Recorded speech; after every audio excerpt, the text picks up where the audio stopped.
So, very warm welcome everybody, very warm welcome. Okay, we've been looking, our theme for these Sangha Nights has been symbols and stories, looking at Dharma through symbols and stories. And we've had this sub-theme of the system of practice, or the great stages of the spiritual life. We've been looking particularly at spiritual death. And tonight we're going to continue with the theme of stories, but deviate a little from looking specifically at spiritual death. Although I will be talking about physical death, and how an enlightened being might approach their own death. Because we're just coming up to one of the great festivals of the Buddhist year, the festival of Paranibbana Day. The time when Buddhists in many parts of the Buddhist world commemorate the Buddha's physical death, the death of the Buddha's physical body. So Buddhists tend not to talk about the Buddha's death, we tend to talk about his Paranibbana or Paranibbana. So pari means something perfect or complete, for those that can read that. And Nirvana means Nirvana or Nirvana. Nirvana, Paranibbana is the Pali, and Paranibbana is the Sanskrit. So there's this idea that the Buddha's nirvana could not be complete, it couldn't be perfect, as long as he was lumbered with a troublesome body, with all the suffering and discomfort that that brings. But that after his death, the liberation that started with his enlightenment was complete. Nirvana is often called the deathless in the Buddhist tradition, and the Buddha is seen as entering a mysterious state, which is really beyond the categories in which we usually think, which is therefore very difficult to grasp. And that is Paranibbana. So what I'm going to talk about tonight is the story of the days leading up to the Buddha's Paranibbana, the death of his physical body, his last days. Well, actually his last weeks and months, really. And the Buddha's last days are recorded in detail in a discourse called the Paranibbana Sutta. So Paranibbana, Maha means big, and Sutta means thread or discourse. Maha because it's very long, actually. It's a very long sutta. And discourse, the word sutta is a discourse, and it's related to our word suture. It means a thread, as in a suture that you would use to sew up a wound in surgery. It means a thread, it's a connected discourse. So we're going to be talking about we're telling the story of the Buddha's last days from the Paranibbana Sutta.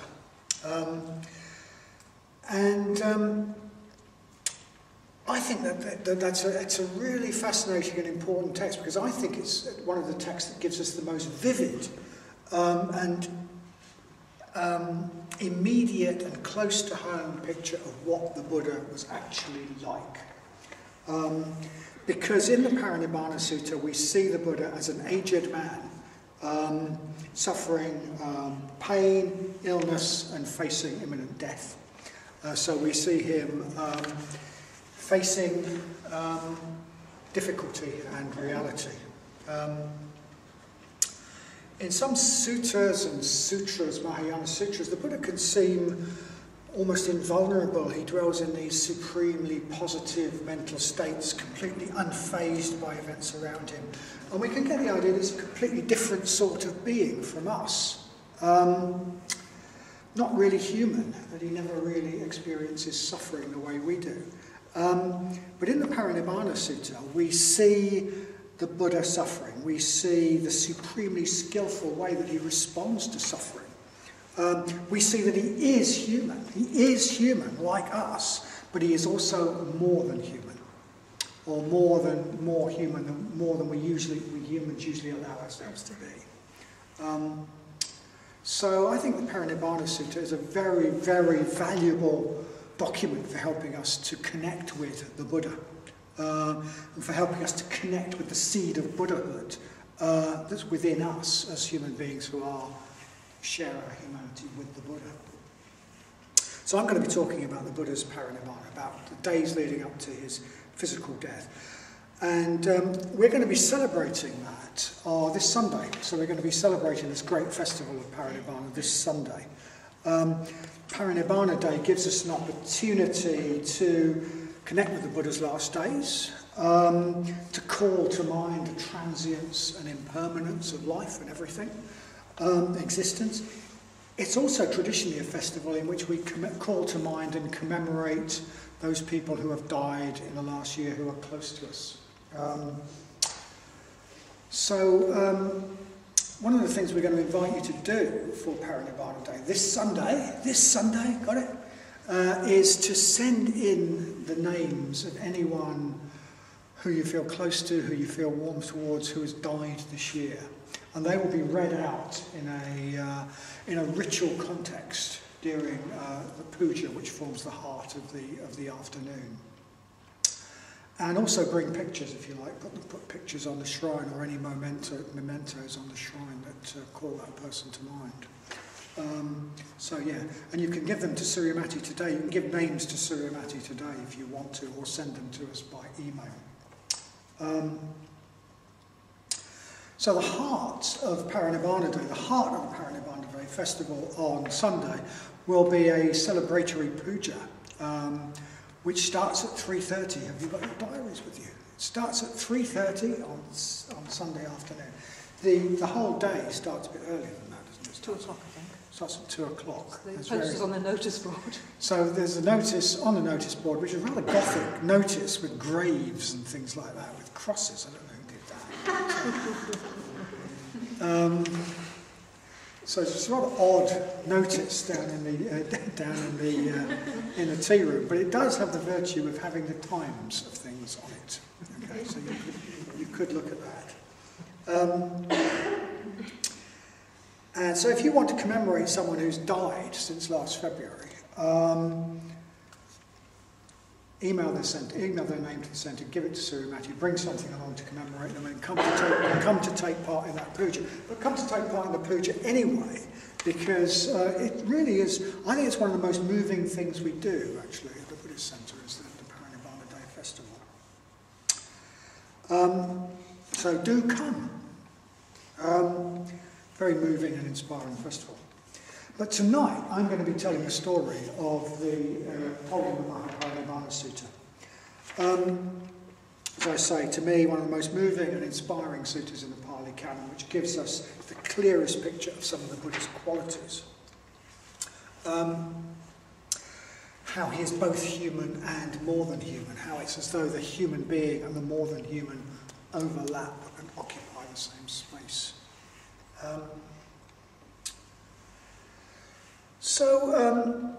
As I said, it's a Maha Paranibbana Sutta. It's a very, very long Paranibbana Sutta, as suttas go, and it starts quite a long time before the Buddha's final illness. In fact, when the Paranibbana Sutta opens, the Buddha isn't feeling even mildly unwell.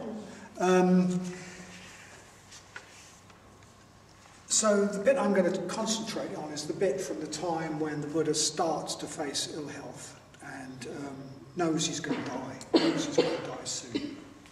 So the story starts one monsoon rainy season. So as you probably know, every year in India for several months in the summer it rains and it rains and it rains and it rains. And this makes life very hard if you live in the open, walk from place to place begging your food, as the Buddha's full-time followers did, and as the Buddha did. You can get soaked and cold even in India. It's difficult to get round because the paths become quagmires of mud. It's difficult to get food because you can't get around. So it became it was a very difficult time for the Buddha and his homeless followers. So it became a tradition to settle down somewhere for the rainy period, in an empty hut perhaps that you found, or in some sort of simple dwelling provided by the Sangha of householders. And the full-time renunciants would settle there for the rainy season and go into retreat, do a lot of meditation. And that's where we find the Buddha at the start of our story. He's holed up for the rainy season in a shelter near the village of Beluva with his great friend and his constant companion, Ananda. And they're both very old men. The Buddha is 80 years old, withered and worn out and weather-beaten from decades of living rough and walking from place to place. Ananda, his great friend and his cousin, is a bit younger, but he's still an old man. He's still an old man. And the sutta tells us, during the rains, the Buddha was attacked by a severe illness with sharp pains as if he were about to die. But he endured all this mindfully, clearly aware and without complaining. He thought, "It is not fitting that I should attain final nibbana without addressing my followers. I must hold this disease in check and invoke the life force." So he did so, and the disease abated. So the Buddha is not in any way immune from the pains and discomforts of old age. In fact, he tells us that he experiences constant discomfort, constant pain, except when he's in deep meditation. So he describes how he feels to Ananda as an 80-year-old vagabond. He says, "Ananda, I am old, worn out. I have traversed life's path. I have reached the full term, which is 80 years. Just as an old cart is kept going by being held together with straps and string, so my body is kept going by being strapped up.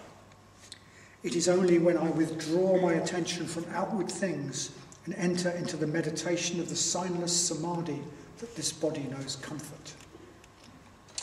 So the Buddha's 80. He's seriously ill, and even before he was seriously ill, he'd been in constant discomfort from his age. It never stops raining.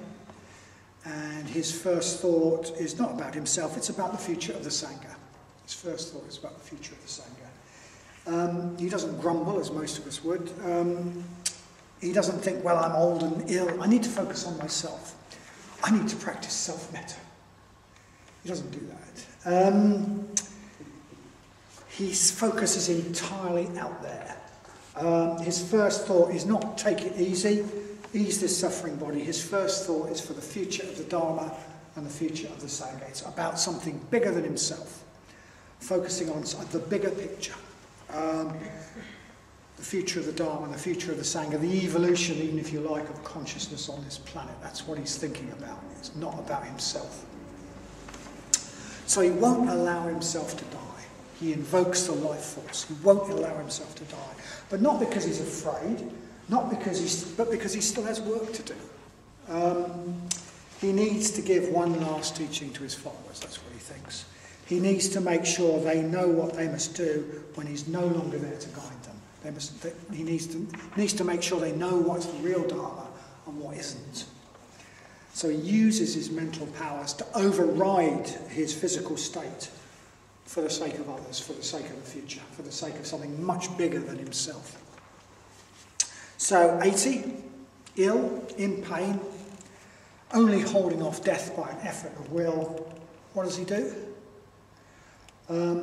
As soon as the rains are over, he sets off on a strenuous walking tour around different villages to see as many of his disciples as he possibly can, to make sure they can do without him. So he sets off on this epic tour, walking from place to place, addressing his followers. What's the basis of the Dharma? How will you know what is the Dharma and what isn't when I'm gone, when you can't console me? So he sets off on this epic tour. The sutta tells us all the towns and villages that he called at. And there are lots and lots of them. He goes to Bandagama, Hatigama, Ambagagama. Apparently Gama is obviously a really common name in this area. Jambugama, Boganara, Pava, and giving the same message in every place. And so the sutta describes his walking tour, describes his travels. And in his walking from place to place, often going to his old stamping grounds, the places he's visited many times, we get a great picture of, well, if you like, well, one aspect of the Buddha. We get a great picture of the human face of the Buddha, but one thing in particular, which I think is both human and enlightened. One thing we see is that the Buddha delights in nature. He delights in beauty. He delights in the places he remembers from the past. He says, delightful is Vulture's Peak. Delightful is the Banyan Grove at Rajagaha. Delightful is Robber's Cliff. Delightful is the Satapani Cave on the side of Mount Vibhara. Delightful is the Black Rock on the slope of Mount Isigili. Delightful is the Snake's Pool in Cool Wood. Delightful is the Squirrel's Feeding Ground. Delightful is Jiva's Mango Grove. Delightful is Madakuchi's Deer Park. And so on. He's constantly delighting in places. So we see a delighting Buddha, a Buddha who has this quality of appreciation of beauty, of delight. So I think this tells us this is a quality we shouldn't disregard in ourselves. It's a quality we share with the Buddha. It's part of the seed of Buddhahood in us. Delighting in beauty is an enlightened quality. It is a quality that becomes stronger and stronger as we become more like an enlightened being. There's a strong connection between appreciation of beauty and openness to higher mental states, to what we call shraddha, to connection with something higher than ourselves. Connecting with beauty develops and springs from a faculty that connects us with what's higher in ourselves and what's highest in the universe. So part of our practice should be to cultivate appreciation of beauty in all its forms. And I think that's a really important point, because I think people can get the idea that as Buddhists we should cultivate a sort of cold detachment from all the things of this world. Lots of books on Buddhism tell us that Buddhists see all desire as bad. And if we find things beautiful, we're going to desire them, therefore we must see everything as not desirable. I remember Naga Bodhi, who used to be our president here, coming and saying he'd been to a talk given by a Theravada monk, and the monk had held up a flower and said, monks aren't supposed to find flowers beautiful. Well, that's not our approach by any means. That is not our approach. And I'm afraid some schools of Buddhism do sort of feed into that idea, cold detachment. But actually there's desire and desire. There is craving, there is harmful craving, but without desire to be a greater being, to be a happier, healthier, bigger being, without desire for a healthy living situation, Sangha, friendship, beautiful mental states, without desire for those things we're not going to get anywhere. Desire, we are moved by desire. Desire makes us do things. So it's not about getting rid of desire, it's about coaxing our desires to a higher level. So that what we want isn't just at the animal level. It's not always just about food and sex and status and those things. It's about something at a higher level. And cultivating our capacity for responding to beauty, like the Buddha, is part of the way we do this, part of the way we get enjoyment in life. That's not at that low sort of animal level, because we need enjoyment, but we need to coax our faculty for enjoyment to a higher level. So we need to make it part of our practice. This is very much a distinctive teaching of the Triratna community, actually, of Sangha that part of our practice should be to learn to respond more and more to beauty, deepen our connection with it, whether it be beauty in the world around us, or the beauty that we appreciate through the arts, through music, through other people. Cultivating our ability to respond to beauty will make us more like the Buddha, just as surely as meditating will make us more like the Buddha. So I think that's one thing that we really see quite clearly from this sutta. And also, during the Buddha's walking tour, as the Buddha is leaving the city of Vesali, we get a glimpse of another really human quality of the Buddha that I find quite touching. It shows us how he does, in fact, share our humanity. So the Buddha and Ananda are climbing a hill out of the valley in which Vaishali is laid out. And as they're about to go over the brow of the hill, about to lose sight of Vaishali, the Buddha turns around to look at Vaishali with what the sutta says is his elephant gaze. So I can imagine this very stately gaze. And he says, Ananda, this is the last time the Tathagata will look upon Vaishali. Now we will go to Bandagama. So for me, that's just a very, very poignant moment.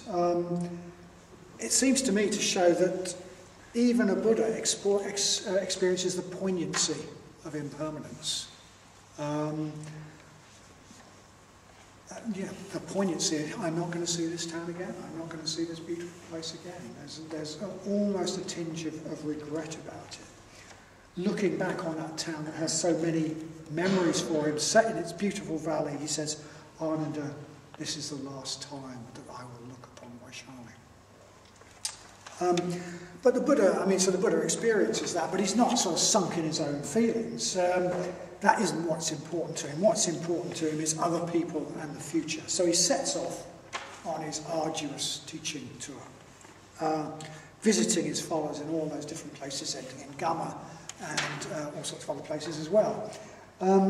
Walking from one place to another. And in each place he gives the same discourse, we're told.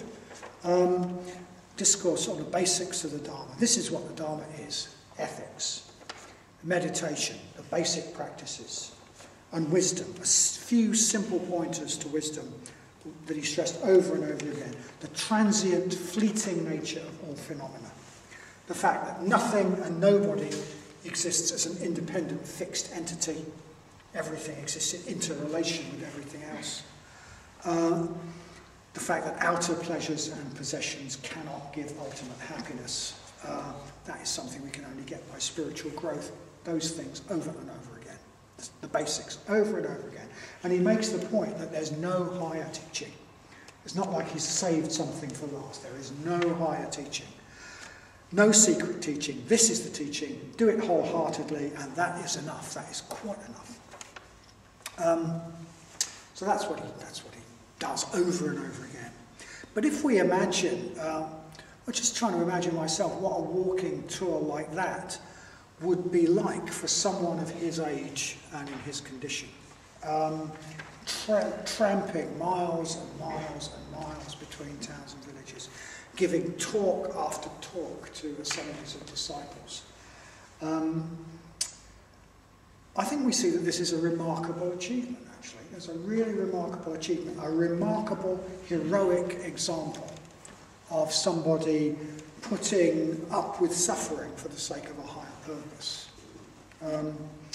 A remarkable example of someone putting their own comfort aside and doing what's needed, what needed to be done. So it's a remarkable example, among other things, of what we call equanimity. Staying in a positive state no matter what. A shanti, what we also call shanti in the Buddhist tradition, the ability to stay in positive states despite suffering, despite apparent, what others would call suffering. The ability to rise above outer events, to be independent of outer events, to be above events, to be the boss in your own world and stay positive and indeed in positive states no matter what. So it's a remarkable example of that, I think. And also a remarkable example of the strength that's available to us if we have a purpose that is higher than our own small concerns. More important and more universal than our own discomforts and pleasures. If we're focused just on ourselves and our own wants, our own needs and our own fears, we will be weak.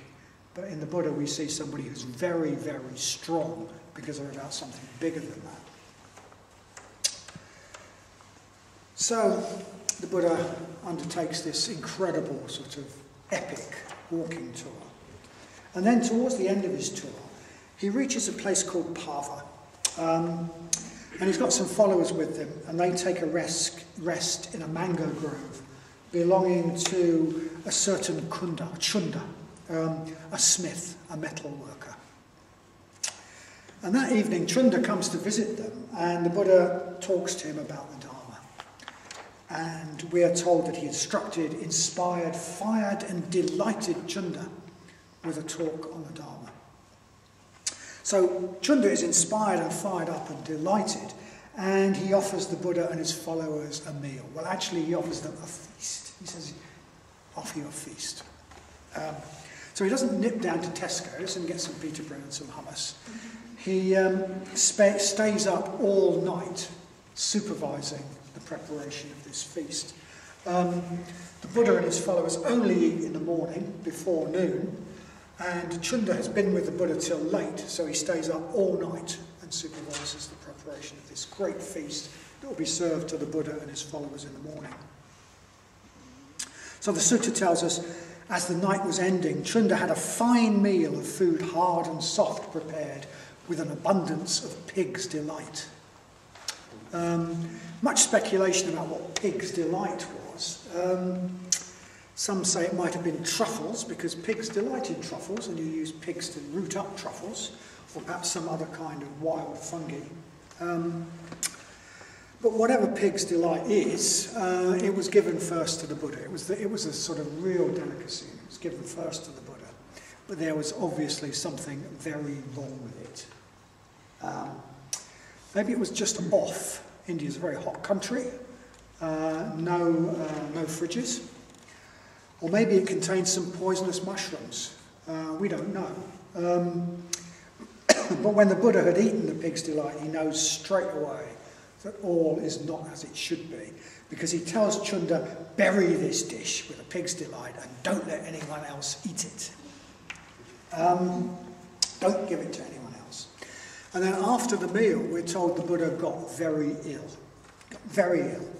The sutta tells us, after eating the meal provided by Chunda, the Lord was attacked by a severe sickness with bloody diarrhea and with sharp pains as though he were about to die. But he endured all this mindfully and clearly aware and without complaint. But this is the last straw for the Buddha. He's been holding off his illness by sheer strength of will. He's not going to be able to hold death at bay much longer. And this is the last meal he ever eats. But still he doesn't stop his tour, actually. As soon as the worst symptoms are over, he sets off for Kusinara. But while he's on his way to Kusinara, a thought occurs to him about Chunda, the smith, and the meal. And what the text says is that he says this to Ananda. He says, it might happen, Ananda, that Chunda the smith might feel remorse, thinking, it is your fault, Chunda. It is your misdeed that the Tathagata gained final nibbana after taking his last meal from you.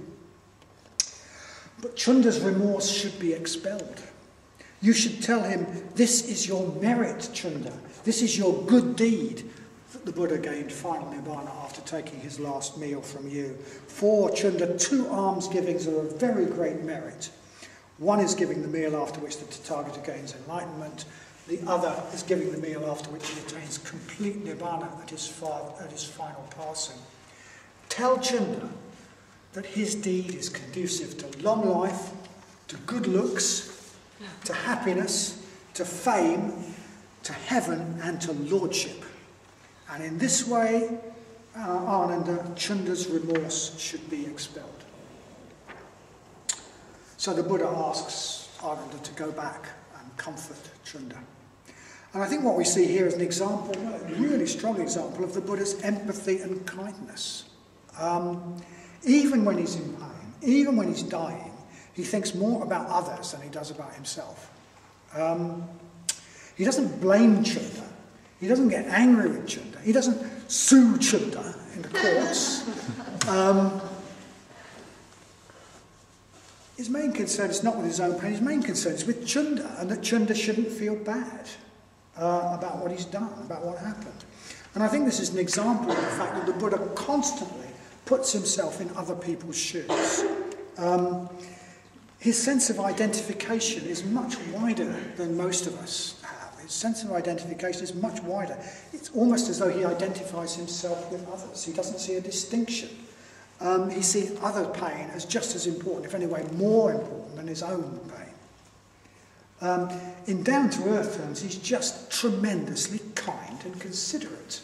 But this kindness comes from something deeper than sort of natural human sympathy that we all feel. It comes from an enlightened vision of existence, in which the very idea of being a separate self has been dissolved.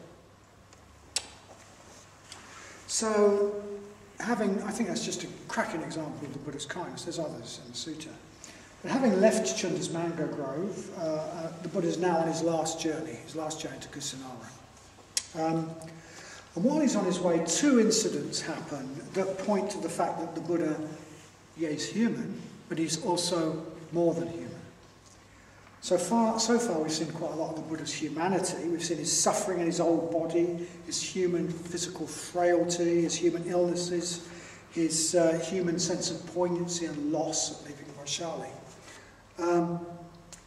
But now as we get closer to the Buddha's passing, we move into a more mythic dimension, where mythic happenings point to something about the Buddha that can't be seen from the outside, that can't be seen from his old, decrepit body. So the first of these, I think, is on the road to Kusinara. The Buddha asks Ananda to get him some water from a stream. They're both absolutely exhausted, two old men tromping around, they're absolutely exhausted, hot, sitting under a tree. He says, go and get me some water, Ananda. But Ananda goes to the stream and he finds that loads of people have tromped through it, wagons have gone through it, horses have gone through it, the water's all completely stirred up. And muddy. So he goes back and he says, well, I can't do that, Buddha, because the water's all stirred up. It's incredibly muddy. So the Buddha asks him a second time, please, Ananda, go and get me some water from the stream. Again, the Buddha goes. Again, it's mud, it's muck. Again, he goes back and says, it's all mud, it's muck, you wouldn't want it. The third time, the Buddha says, please, Ananda, go and get me some water from the stream. So, okay, I'll go. And as Ananda goes to get the water from the stream, which had been completely turbid and all sort of muddy and horrible, runs clear. And the Buddha gets this beautiful, clear water. Okay, this is not really about water. Okay. The stream is obviously a symbol. It's obviously symbolic. The stream is a symbol for the stream of the mind, if you like, the stream of our being. And what this episode is telling us is that the effect of the Buddha and the effect of his teachings is to clear the stream of our being that was all stirred up, that's stirred up with mud that usually makes it dark and turbid, and to cause it to suddenly become crystal clear, pure, bright, transparent, full of sunshine. It's about our mind, it's not about water. It's about the effect that the Buddha and the Dharma have on the mind, have on the stream of our being. And then the second occurrence, a rich man called Prakusa talks to the Buddha as he's resting under a tree by the side of the road, and he is really impressed. And he orders, so he's so impressed, he orders a couple of his servants. He says, go and get some cloth of gold. I imagine cloth of gold is supremely expensive. Go and get some cloth of gold and clothe the Buddha and Ananda in this cloth of gold. And then when his servants bring it, Prakusa himself, this rich man, personally drapes the cloth of gold around the Buddha and around Ananda. So as the Buddha approaches his end, he's not in a dirty old brown robe, but in a royal robe of shining gold. But then when Prakusa is gone, Ananda looks at the Buddha and he sees that the Buddha's skin is brighter than the cloth of gold. The Buddha's body is shining with a golden light that makes the cloth of gold look dull. So once again, this isn't meant to be taken literally. It's not about the fact that the Buddha had a really cracking complexion. It's about the state of the Buddha's inner being. It's about what the Buddha was really like. We see here the Buddha as he is, as he really is, what he's really like, his inner being. Not just a worn-out, sick old man, but a figure of royalty and glory. That is what the Buddha is like in his essence, in his reality. So these two incidents, I think they've got mythic resonance, and we need to let the images just, they're really powerful images. We need to let them affect our imagination. But I think they give us that mythic sense that the Buddha is human, yes, but he's also more than human.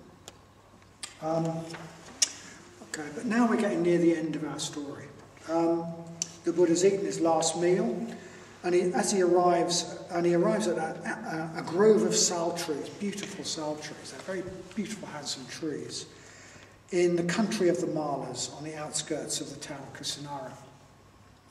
And the Buddha asks him to prepare him a bed between twin sal trees, with his head pointing towards the north. And the Buddha lays himself down in the lion posture, which you've got somewhere, but not here. Placing one on his side, leaning his head like that, with one foot on top of another. Mindful and clearly aware. This is a very, very popular image in Buddhist art. The Buddha with his serene face, lying on his side, preparing for death. And here this mythic strand in the story really comes into its own again, because we're told that as the Buddha lies there, the twin sal trees burst into a profusion of blossom which falls down on the Buddha as an offering. The Buddha's body glows with a golden light, and divine music and song sounds from the sky in homage of the Buddha. But just in case we start to get too solemn, the Sutta now tells us a joke. Or the Buddha tells us a joke, which may be the same thing.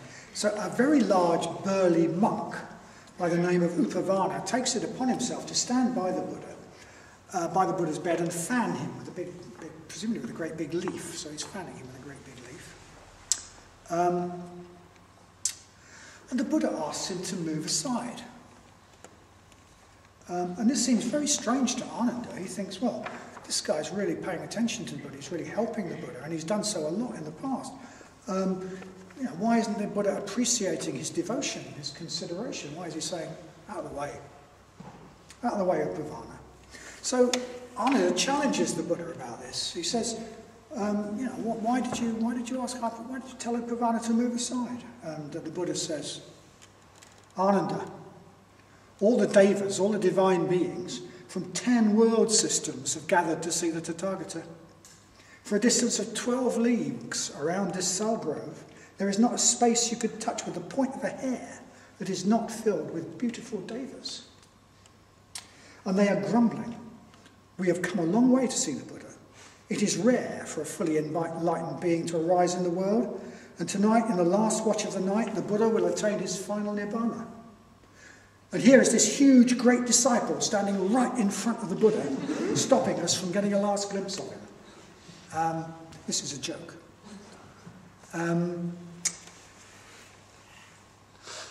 Maybe it's a joke inserted by whoever wrote the sutta, I don't know. But I think it's an attempt to convey something about the Buddha, actually, a quality of lightness and humour that I really detect in the Pali Canon. This probably loads of Theravadas are now turning in their grave, but I detect humour. I detect a glint in the eye, a quality of lightness and humour. I often get the impression of a Buddha with a light touch, a Buddha with a twinkle in his eye, a Buddha who's slightly exasperated sometimes by the sheer daftness of human beings, but who's sort of got quite a light touch about it. A Buddha with a sense of humour. And this seems to be another aspect of the Buddha's humanity that he shares with us. That's also a quality of an enlightened being, actually. In fact, I imagine that being enlightened enlightenment means finding a lot of things that we find deadly serious to be very, very funny. In fact, hilarious. I also imagine that being enlightened involves having a deep joy and mirth, which will sometimes come to the surface in good old-fashioned cheerfulness and humour, or at least a glint in the eye. So we're often told that the first reaction of many practitioners when they break through to insight is to laugh. On Sunday, which I really suggest you come to, at 2 o'clock we're going to talk about a figure in the Buddhist canon who's associated with death called Vajrasattva, a diamond being, and his mantra, which is traditionally associated with Paranibbana Day. And part of the Vajrasattva mantra, the bit I really like, is ha ha ha ha ha. That's part of being enlightened. It's funny. It's funny. The enlightened mind comes out in laughter. So I think that reveals another quality of the Buddha that's part of humanity, but also part of enlightenment. And I think the story about all the devas coming from Mars around, coming and filling all the space for Mars around, also reveals another way in which the Buddha is more than human. The Buddha lives in our world, the world of solid forms, the desire realm, the Kama Loka, but he also lives in a world that has many other dimensions of being, a world where there are realms of being inhabited by radiant, beautiful, divine beings, the devas, who have taken interest in humanity, who are attracted by lovely, positive mental states, and repelled by ugly states, so that they crowd around places where there are lots of positive states and sort of radiate the irradiate the atmosphere. They crowd around people who are in positive states. They avoid places where there are ugly states of mind and people who have ugly states of mind.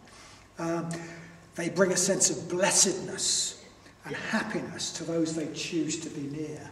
And they deeply revere the Buddha. The devas live in another realm, the realm of sort of subtle archetypal form, if you like. But that's a realm that we can get a taste of in profound meditation, in visionary experiences, and through our experience sometimes of the arts. It's another reason why we need to sort of cultivate that sense of imagination, connecting with something beyond ourselves. And that's a realm that the Buddha is very at home in. We're told he spends time regularly in the realm of the devas. So that he said he spends every night in conversation with devas. And the devas are present en masse to witness the Buddha's final passing, because it's this event of cosmic significance that echoes through all the different realms of being. So the Buddha is human, but he's also much more than our usual idea of what it means to be human. And as the Buddha's parinirvana gets nearer and nearer, more and more of these devas come from every quarter of the universe and just bring this sense of blessedness and inspiration and light. But before the Buddha's final passing, there's just 2 more little incidents that bring us back once more to the Buddha's human qualities.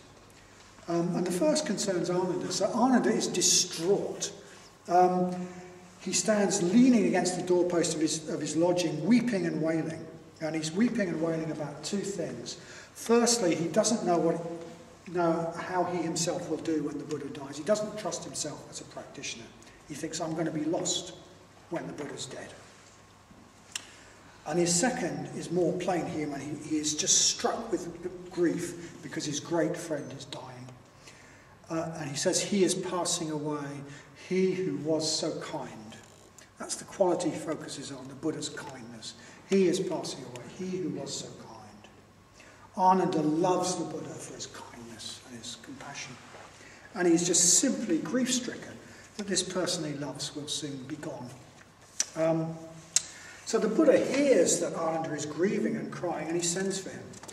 And when the Buddha arrives, when Ananda arrives, he gives him a bit of gentle Dharma teaching. All conditioned things pass, that sort of thing. All delightful things come to an end. You know that. Then he goes on. Ananda, you've been practicing loving kindness, you've been practicing metta, you've been putting others' interests before your own desires for a long time now.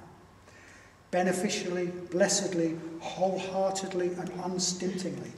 You, Ananda, have achieved much merit. You have gathered a lot of spiritual power and spiritual momentum by the way you've lived. You are close to enlightenment. Keep practicing and in a short time you will reach the goal. So first of all, he addresses Ananda's concern about his own spiritual development. Ananda has been sacrificing himself for future generations, for us. We wouldn't have the Pali Canon if it wasn't for Ananda, for most of his life, or for many, many decades. And the Buddha said, that's not wasted, mate, that's not wasted. You're very, very close to breakthrough. And then he does something a bit more surprising. So having sort of addressed Ananda's concern for his own spiritual practice, he turns to the whole order. There's many, many monks now gathered around, monks and lay people. He addresses the whole order gathered there, and he launches into a speech in praise of Ananda. He says, Ananda has served me selflessly and well. He has been an essential part of my work and my mission on this planet. He says Ananda is wise, and he tells him the way that Ananda is wise. He says Ananda has 4 wonderful and remarkable qualities, which are, whenever anyone comes to see Ananda, they are pleased at the sight of him, they are delighted at the sight of him, and they are pleased to hear his voice. And if they do not see him or hear his voice, they are disappointed. He says Ananda is like a great noble king. Just to see him and hear his voice gladdens people and brightens their minds. And for me, I think that's a very moving passage and a very notable example of a rejoicing in merit, actually. One of the last things the Buddha does is rejoice in Ananda's merit, which we try to make a practice of. So he rejoices in Ananda's merit in this very public way, giving full praises to Ananda in front of everybody. So why? I mean, at a very personal level, the Buddha is trying to cheer Ananda up. He's trying to cheer him up. He's trying to make him feel better. Ananda is sad, and the Buddha is responding with compassion. So first he addresses his self-doubt. He tells him he's very close, and then he just thanks him for being who he is and rejoices in his merits. Difficult to stay miserable when somebody's telling everybody how wonderful you are. At least I find so. I don't know about you. Especially difficult perhaps when the great hero of mankind is telling all the people you most respect how wonderful you are, fulsomely and publicly. So the Buddha is dying, and this concern for Ananda it's a large-hearted act of generosity, I think. Once again, an example of the Buddha's kindness and his empathy of the way he puts others before himself, the way he puts himself in others' shoes. So Ananda is cheered up, but he's still not completely resigned. He'd really rather the Buddha didn't die, actually. So he says, Lord, don't pass away in this miserable little town of Wattle and Daub in the middle of nowhere. In the middle of the jungle, in the back of beyond, is what he says. He says, you've got powerful, rich followers in Savatthi and all these other cities that could give you a proper funeral. You know, why would you wish to pass away in this miserable little town of Wattle and Daub, right in the middle of the jungle, in the back of beyond?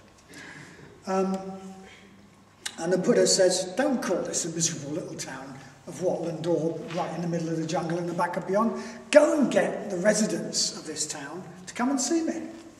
So all the people of the miserable little town of Wattle and Daub come and see the Buddha.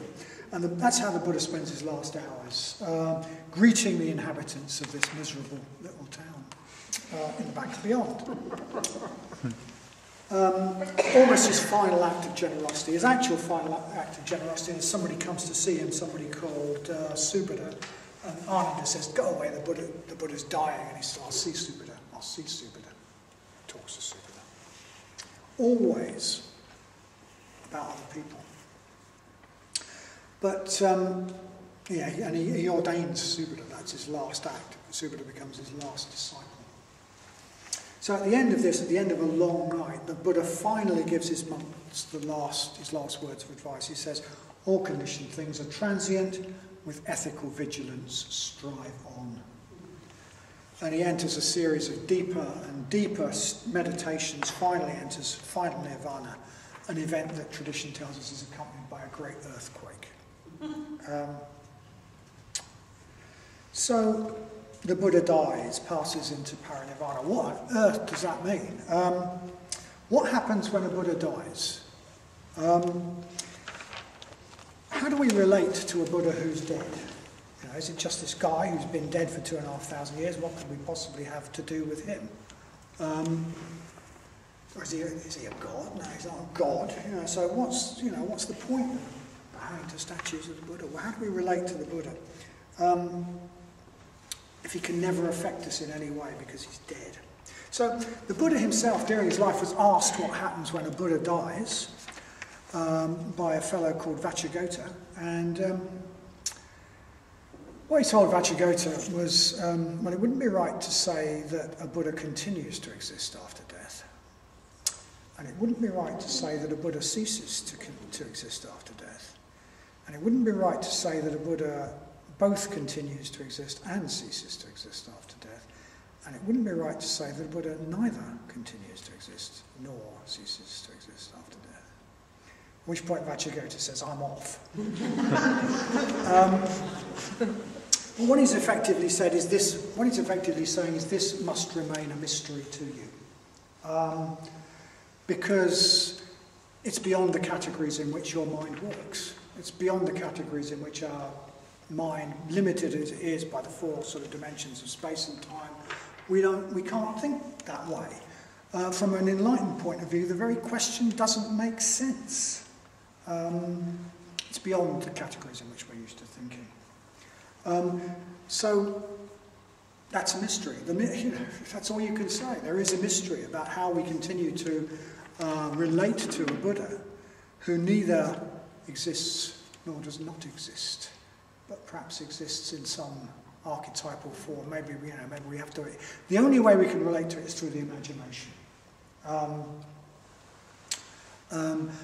And the sort of idea of the glorified Buddha, the archetypal Buddha, which brings out some of the things we've talked about in the talk.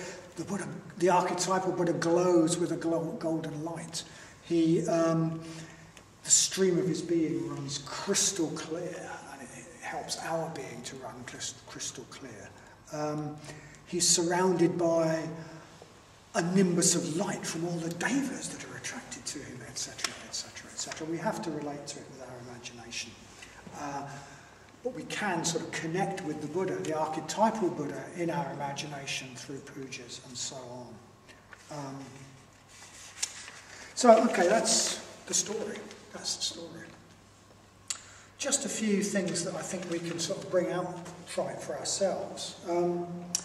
How could we be more like a Buddha? How could we be more like, after all, that's what it's like, that's what it's about, isn't it? So the first and obvious thing is to be focused on something much bigger than ourselves. Throughout the whole thing, the Buddha is focused on something much bigger than his own wants and needs and fears, and that gives him tremendous strength.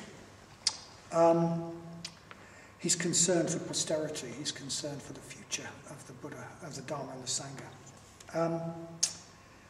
The second, and that also relates to his equanimity, his shanti.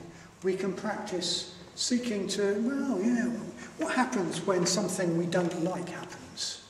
Do we think, now I'm, of course I feel bad, etc., etc. The Buddha's approach is and the Buddhist approach is to say, well, don't let it bother you. Yeah, okay. Practice shanti, and shanti means, it's often translated as patience, but what it means is a determination to stay in positive states, no matter what happens, despite all the sort of ups and downs and melodrama that we can sometimes get so sort of caught up in and concerned with. Practice equanimity, equality of mind, shanti. Be the boss of your own mental states. Kindness. Cultivate kindness, That's one of the clear, kindness and empathy for others is one of the biggest features we see of the Buddha. And we've got a great way of practicing that, haven't we? We've got friendship, we've got Sangha, we've got the Metta Bhavana. appreciation of beauty, opening up to beauty, cultivating a sense of beauty through not just paying attention to the world around us, but also through the arts, through music, through poetry, through all sorts of ways, is part of our practice. It's part of the way we become more like a Buddha. Lightness and a sense of humour. Make it all a bit lighter. I think we take everything so seriously sometimes because we take ourselves so seriously. But maybe lightening up a bit, making it more play. They talk about the Bodhisattva. The Bodhisattva's practice. He's always helping beings, but it's play. Lightening up a bit, having a sense of humour. And then finally we see the Buddha is human, yeah, but he's much more than human. He also exists in a mythic archetypal dimension. There are devas, glows, etc. He exists in this other realm, this realm of higher states of being. And we can get a taste of that. We need to get a taste of that. We can do that through meditation. We can also do it through the use of our imagination, our spiritual imagination, through ritual, through puja, through chanting, through the arts. But it all involves the imagination. The imagination is the spiritual imagination is a real faculty. It's not just make-believe, it's a faculty that we use for connecting us with higher states of being, with what could be, with the great beauty of higher states of being. So that's also, in any way we can cultivate that, that's part of our practice. So those are just a few of the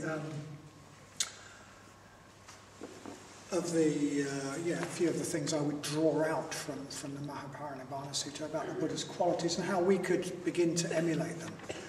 Because finally we see this incredibly inspiring picture, I think, of a human being who has gone beyond. He's gone beyond in a way that we can't really say what it means, but he's certainly gone beyond identification with any limited individual body or person, and therefore gone beyond our comprehension. So that's the Paranibbana Sutta.